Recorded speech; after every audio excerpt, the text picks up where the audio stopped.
Chapter 3. Befriending Your Fears. Maria built her digital marketing agency from nothing, started in her apartment, grew it to 30 employees and 7-figure revenue. From the outside, she looked fearless.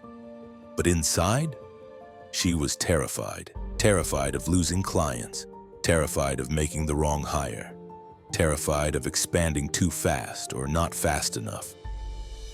The success she'd built had become a prison of fear. She avoided difficult conversations with underperforming employees.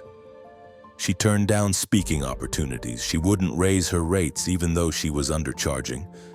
Why? Because taking action meant risking what she'd already built. Fear had turned Maria's business into a house of cards that she was afraid to touch. Then she discovered something that seemed completely backwards. A practice from the Roman Stoics that involved deliberately thinking about losing everything she was trying so hard to protect. I know what you're thinking.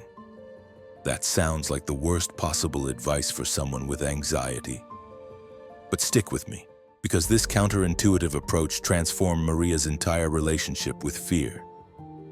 The Stoics called this practice Premeditatio Malorum, the premeditation of evils. Seneca, who we met earlier, made this a daily practice. He would deliberately imagine losing his wealth, his position, even his life.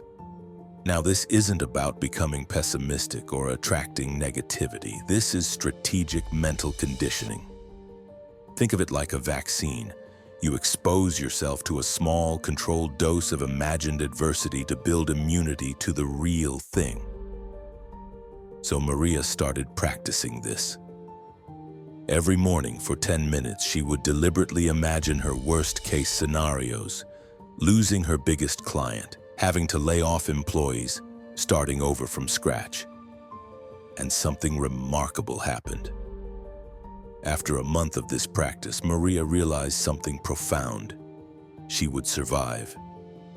Even if everything fell apart, she had skills, experience, relationships. She'd built a business once, she could do it again. But more than that, this practice did two powerful things. First, it desensitized her to fear.